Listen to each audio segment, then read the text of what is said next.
Olá, eu sou o pastor Leonardo Pereira Cidade, né? E nesse momento nós vamos estar falando sobre o texto, né? O texto de Marcos, e vamos trabalhar esse texto de Marcos no capítulo 16, capítulo 16, e exatamente aqui onde o texto diz, versículo 17. Geralmente é um texto muito usado, né, por muitos pregadores, e nós vamos estar trabalhando dentro dessa proposta, da proposta ainda, aqui no caso, trabalhando com a questão de línguas, como as línguas no sentido de sinais, conforme é apresentado aqui, que diz assim: estes sinais hão de acompanhar aqueles que creem. E aí ele vai dizer, né, que, no caso, um dos sinais que haveria de acompanhar os que creem seria o falar novas línguas. Falarão novas línguas. Então, esse é um texto que nós encontramos exatamente no livro de Marcos, nos evangelhos Marcos, certo? Quando nós pegamos aqui o texto no grego, percebemos que Marcos ele foi escrito até o capítulo 16, versículo 8. Do versículo 9 ao versículo 20, que é exatamente isso que nós estamos vendo aqui, até o versículo 20, o que nós estamos vendo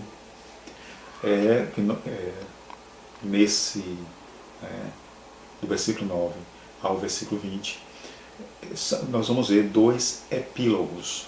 Quer dizer, um epílogo mais longo de Marcos, que começa do capítulo 16, do 9 ao 20, e nós vamos ver um outro epílogo, que é um epílogo mais curto de Marcos, que é do capítulo do versículo 20, quer dizer, então a continuidade do versículo 20.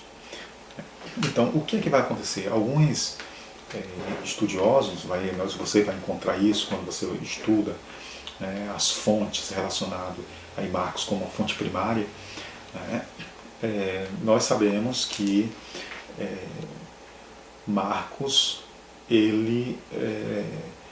alguns vão dizer que o autor, ele possivelmente faleceu antes de terminar o capítulo 16. Então, no caso, o capítulo 16 ficou inacabado, porque possivelmente Marcos faleceu, não teve tempo para terminar.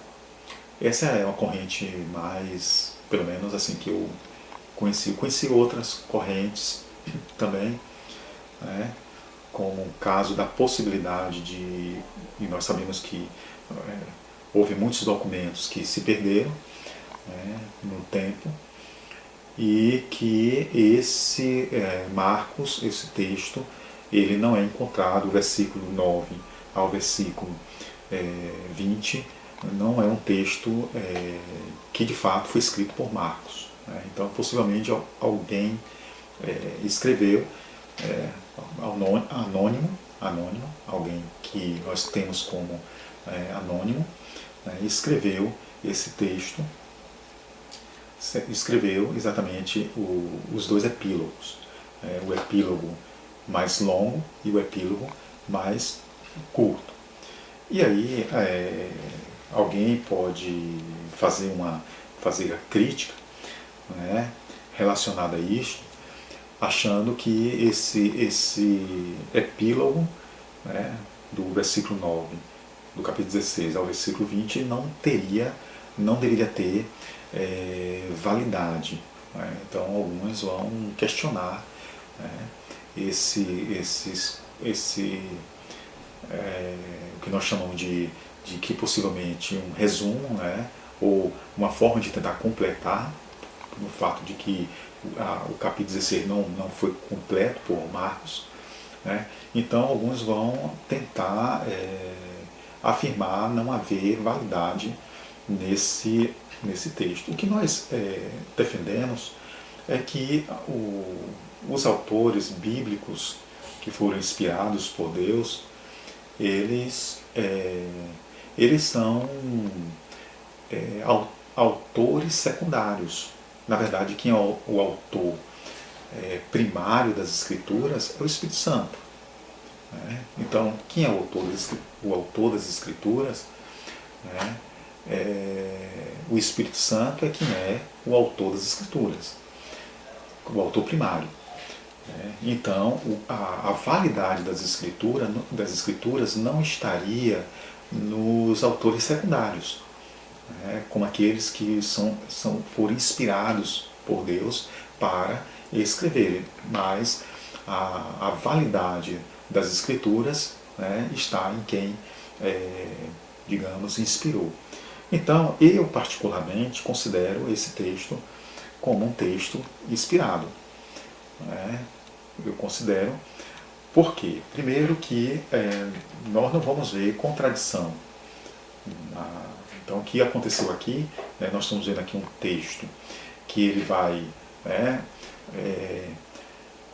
do versículo 9 ao versículo 20, então há uma tentativa de fechar o capítulo 16 de Marcos, porque o capítulo 16, Marcos chegou até o versículo 8. Né? E aí, possivelmente alguém, eu creio que usado pelo Espírito Santo, incluiu esse texto aqui do 9 e o versículo 20. Talvez seja ingenuidade da minha parte, não sei, mas eu prefiro acreditar nisto. E nós não vemos contradição. Não existe contradição. O que nós precisamos entender do que está acontecendo aqui, essa ideia que nós encontramos os sinais que seguirão aos que creem, então, e aí falarão novas línguas como sendo um dos sinais, nós precisamos entender que esse texto ele existe aqui,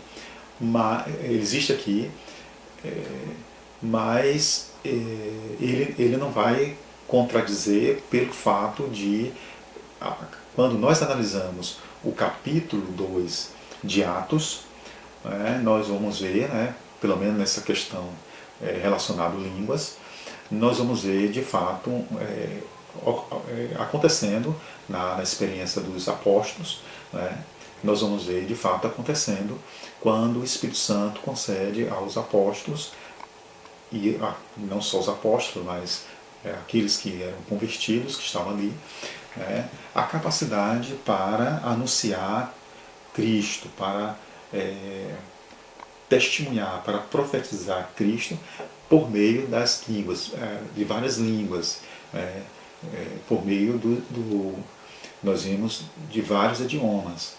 Então o Espírito Santo capacitando esses discípulos a fazerem aquilo. E aí, quando nós percebemos que o que está acontecendo no capítulo 10, o que vai ocorrer no capítulo 10, porque capítulo 2, capítulo 10 e capítulo 19, essa experiência vai ocorrer de forma mais evidente. Nós vamos ver de forma mais evidente nesses três capítulos. Então, o que é que nós percebemos? Nós percebemos que o texto de Marcos nos traz a certeza, mais ainda, de que aquilo que Pedro está dizendo no capítulo 11 de Atos, quando ele diz que na casa de Cornélio, aqueles que estavam na casa de Cornélio, que receberam a experiência do Espírito Santo, eles aconteceu com eles, essa experiência aconteceu com eles da mesma forma que ocorreu no capítulo 2. né? Então, o Pedro tentando, né, digamos, validar o que ocorreu lá no capítulo 10, né, ele vai deixar claro para a igreja, e aí nós vamos ver que a igreja ela se tranquiliza, quando ele vai dizer que ocorreu como ocorreu no princípio, e aí dando a ideia exatamente do capítulo 2, isso nós já trabalhamos num estudo anterior, né, só para a gente enfatizar essa questão que nós estamos trazendo aqui à tona, né, quando ele vai dizer exatamente aqui, né, no capítulo 11 de Atos, quando ele vai colocar diante, né, daqueles irmãos, tentando, vou dizer assim, tranquilizá-los, e aí ele vai dizer, né, e ele vai dizer assim: pois se Deus me concedeu o mesmo dom que nos deu, né, que nos tocou quando cremos no Senhor Jesus, quem era eu para que pudesse resistir a Deus? E aí ele vai dizer aqui no versículo 15: quando, porém, comecei a falar, caiu o Espírito Santo sobre ele, como também sobre nós no princípio. Então, dando a ideia de que, né, isso ocorre na sequência, né, então, conforme ocorreu no capítulo 2, e aí nós vamos ver que no capítulo 11, dizendo que o que ocorreu no capítulo 10 é uma sequência do que ocorreu no capítulo 2. E aí esses textos, né, e esse texto aqui me faz acreditar, né, e concordar que o que ocorre no capítulo 19, né, a experiência com o Espírito Santo que ocorre com, né, a manifestação de línguas e aí profecias também, né, me faz, então, de uma forma clara e sem nenhum medo de acreditar nisto, né, eu acredito que o texto de Marcos, esse texto de Marcos, né, ele vai simplesmente nos levar a ter a certeza, né, de que o que ocorre no capítulo 10 e o que ocorre no capítulo 19 de Atos não foi diferente do que ocorreu no capítulo 2. Né?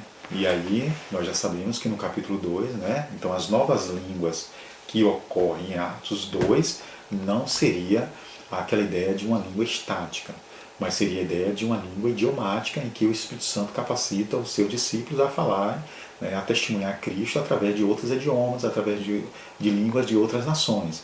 Né?